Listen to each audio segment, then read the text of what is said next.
Hello, my beautiful people. Welcome back to the channel. But in case you're new, hi, I'm Melissa, and this is my place. Welcome, and let's just get into it.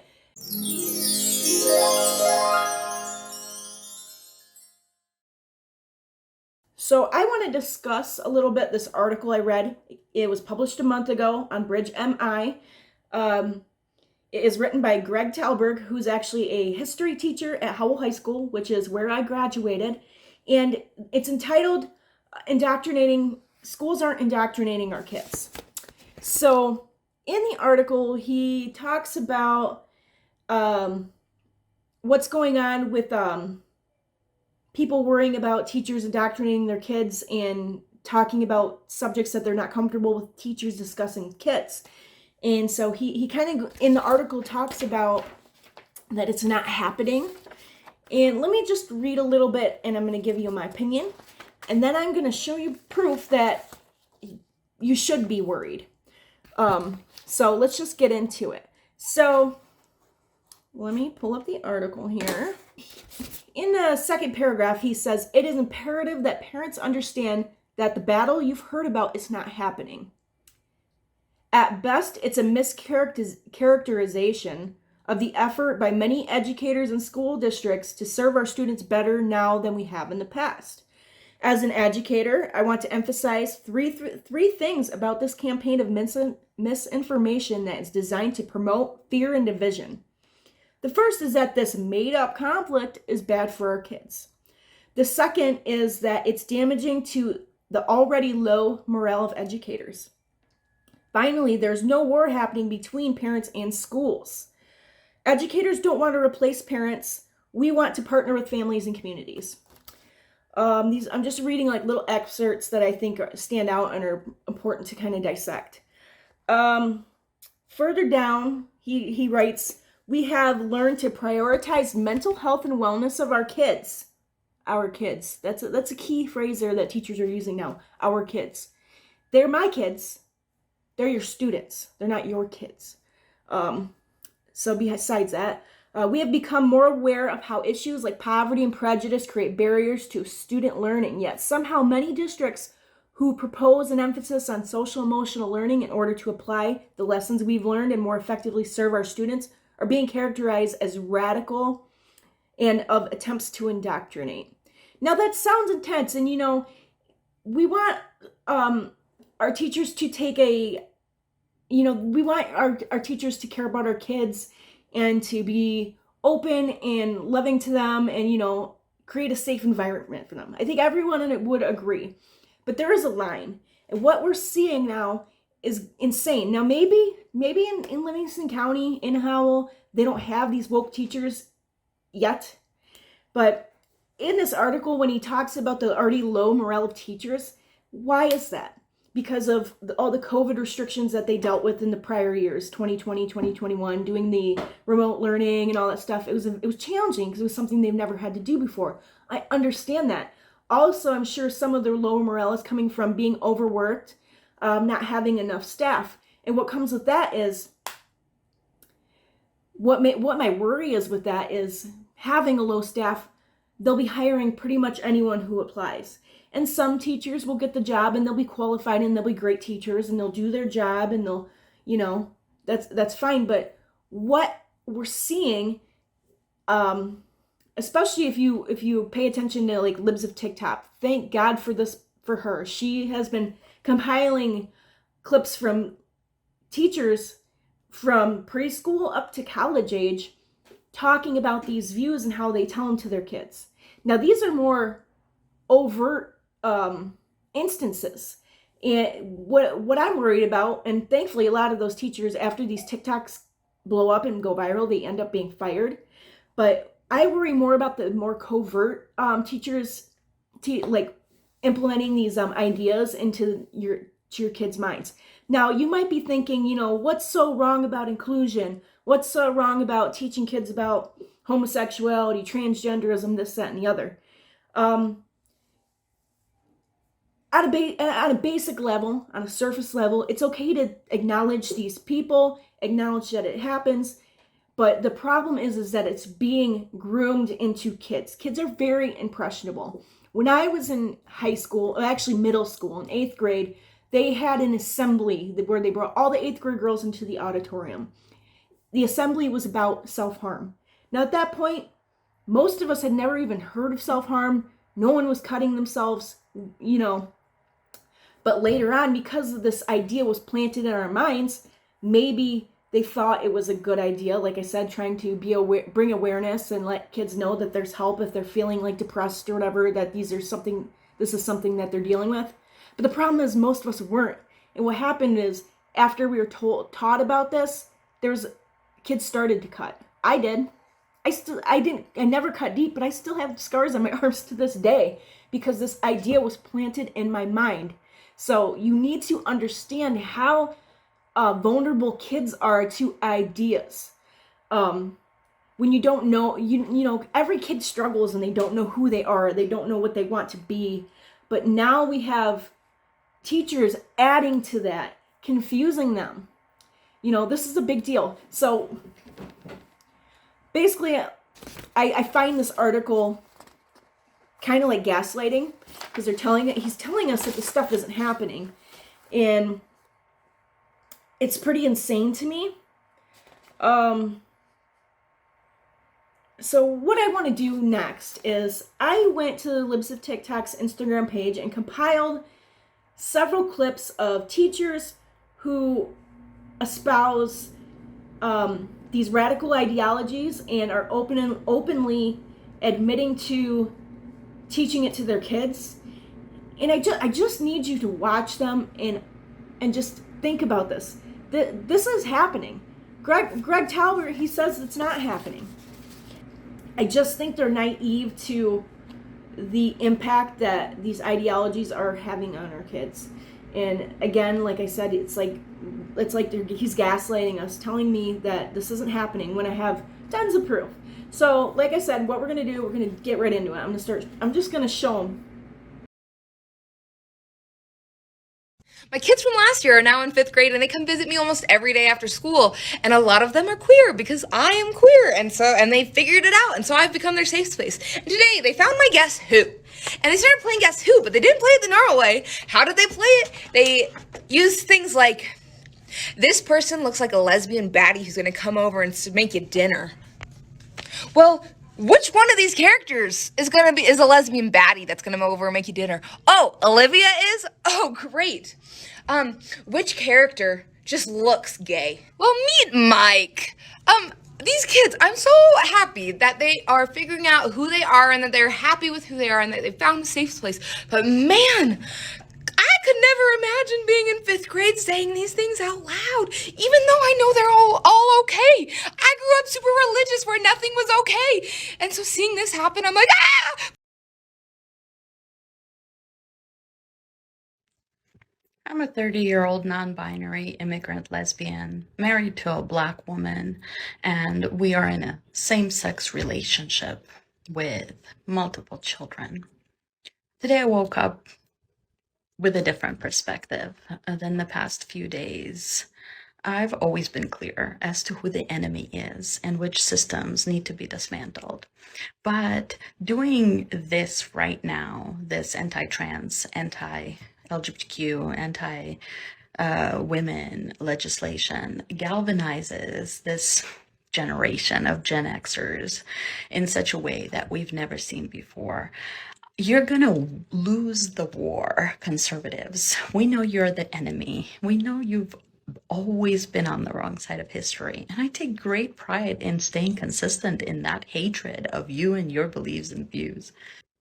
And so not only are these kinds of laws and making being gay illegal, being trans illegal, having a uterus illegal, being married to someone outside your race illegal, not only is that going to galvanize the most enraged generation in history who, after seeing how they're treated through a global pandemic, are ready to burn it all down, you're also going to lose because we're not going anywhere. Abortions will continue to take place.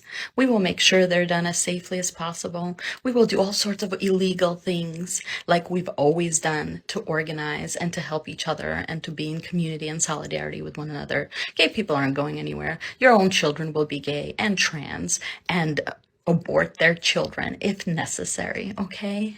We are not going to be erased just because some laws make it illegal to be who we are. Hi, I'm a queer teacher, and I 1000% do not support this bill.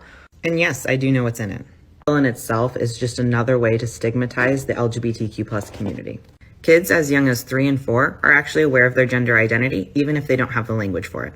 Also very aware of who they like and who they don't like.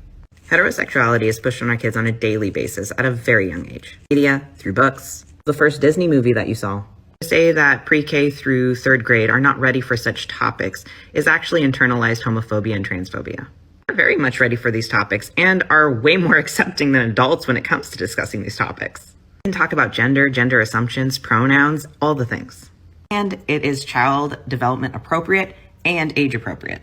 It's literally created as just another means to other queer people. Basically say that us existing is not normal. Mrs. Hoffman, do you know what our next assignment's due? Nah, dude. They don't use that. It's Mix Hoffman, remember? Oh yeah, my bad. I always forget she doesn't use that. You did it again. Their pronouns are they, them, not she, her. Oh. Mix Hoffman, I'm really sorry. My bad. These interactions that my students had this year in regards to my gender identity really just showcase like how empathetic and supportive they are. Everyone is messed up. I mean, just those gentle reminders were really key. I also feel really silly that I was even worried about it. Like all year, I was just not correcting folks because I just didn't want to hurt anybody's feelings. So those worries all went away when I started seeing my students call each other in. And, you know, that empathy was shown. Okay, thank you. I'm going to read you an assignment given to my 15-year-old daughter at a local high school. This will be horrifying for me to read to you, but that will give you perspective on how she must have felt when her teacher required her to memorize this and to act it out in front of her entire class. I don't love you. It's not you. It's just, I don't like your dick, or any dick in that case. I cheated, Joe. I'm sorry. This is propaganda. Forgive me. Excuse me. I don't. Thank you so much for your. Thank you for your comment. Forgive me. We're not using profanity. Are you? Okay. We have the time back. That's relevant. Okay. Yes. The teacher This required my daughter to memorize this and read this pornographic material. Excuse me. Please don't engage with the audience. Okay. Sorry, So it's my please first time continue your here. public comment. Your time is. You've got 1 minute and 19 seconds. I ask you simply. This is a public meeting. I ask for decorum, and I'm asking Dr. Jara. Thank you so much, Dr. Jara. If you don't want me to read it to you, what was that like for my 15-year-old daughter to have to memorize pornographic material and memorize it and portray? Madam President, members of the board, staffs on this, we can have the region superintendent speak. Okay.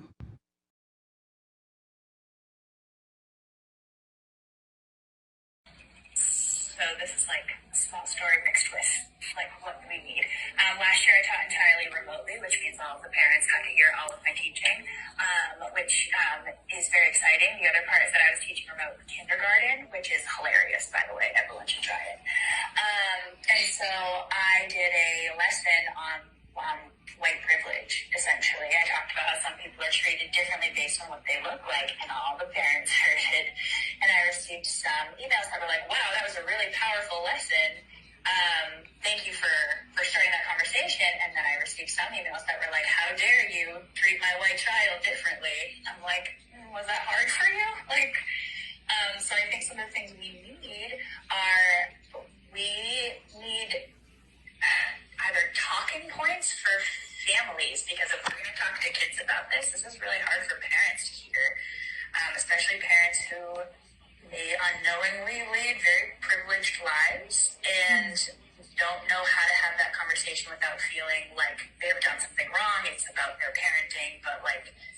talking points. We need ways to support them. We need to know that we are going to get support from our administration when we have these challenging conversations.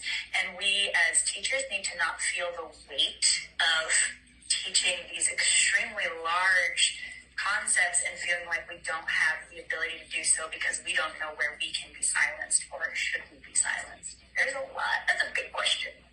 So I'm going to stop, but it's a lot there. Kids coming out as trans. That means it's a teacher that's kind of not a guy and not a girl, like somewhere in between. Oh, so you're kind of boy and you're kind of girl? Kinda, yeah. Me too, that's me. Okay, right on. I want to be a boy, but I don't like being a girl. You know what? You have choices in this world to be all sorts of different things. But that's why it's MX. So Mix Chavez, that's where that comes from. I know some of you were a little confused. Some of you came and talked to me about it. What?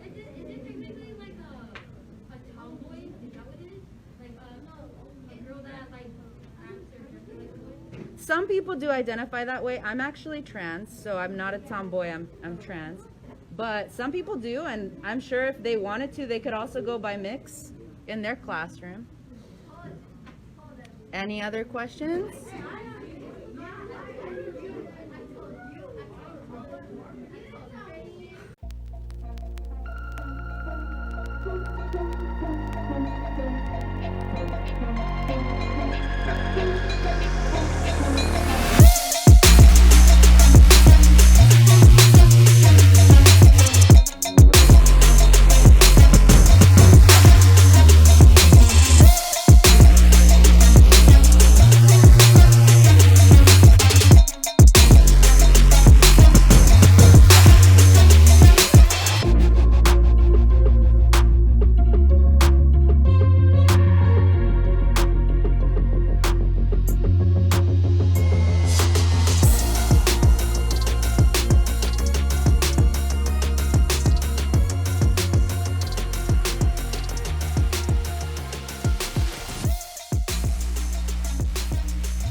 I teach my elementary school students about gender identity. Learning about gender identity helps children develop critical social emotional skills such as self-awareness, social awareness, and respect. I teach my students that there's a whole spectrum of gender identities and that everyone, whatever their gender, deserves love and respect. Some people are girls, some are boys, some are both, some are neither. Gender is all about how we feel on the inside and how we express ourselves. The most important thing I teach my students is that it's our job to listen to and learn from people when they share with us who they are, and that we need to use the name and the pronouns that people ask us to use when we refer to them. Here are some of the books and tools that I found the most useful when teaching about gender identity.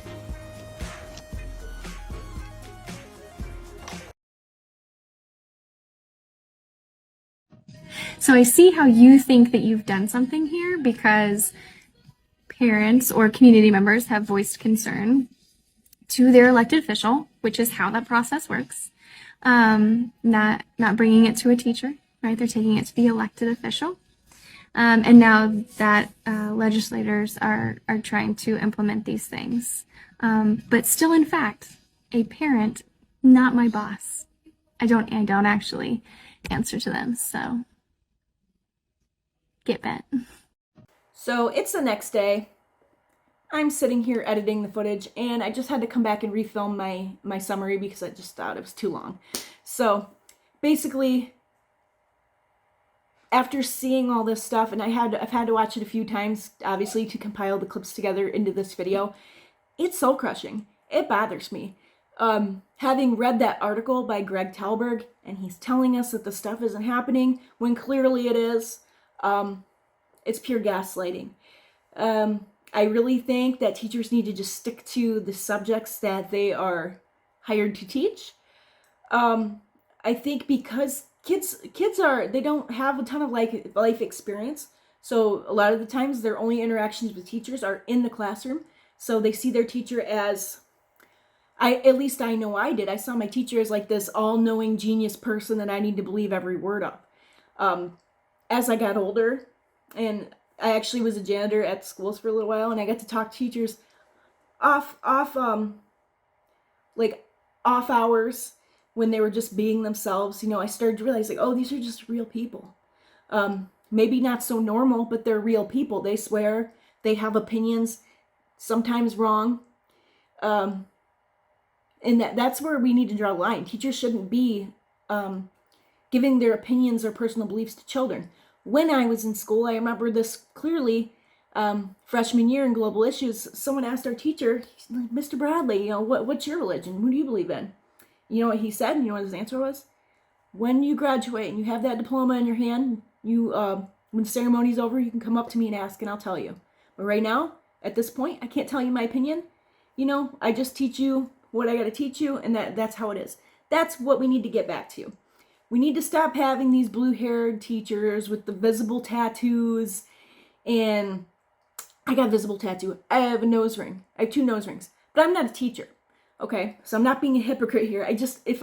When my son goes to school and I see any teacher that looks like some of these people, some of these teachers, he's not going. Because I think a lot of this ideology that's being pushed is going to really hurt kids, and there's no place for it in the classroom. And like I said, this article by Greg Talberg, where he's saying that this isn't happening, maybe not under your school roof, but it's happening somewhere, and these teachers are getting hired, and they're getting into the field. And if we don't put our foot down, and if we keep allowing this stuff to just kind of slip through the cracks, there's going to be no stopping it at some point. So that's why I'm bringing attention to this issue. What do you think? What do you think? Do you agree with Greg Talberg that this isn't anything to worry about? Parents are blowing it out of proportion? Or did some of this stuff freak you out and you're now going to start questioning what's going on in your school with your children and their education? Yeah, leave your comments and your opinions in this comment section below. Be sure to subscribe, like the video, share it everywhere, especially if you have friends or know people who have kids in school. Yeah, so with that being said, we'll see you in the next video, guys. Thanks. Bye.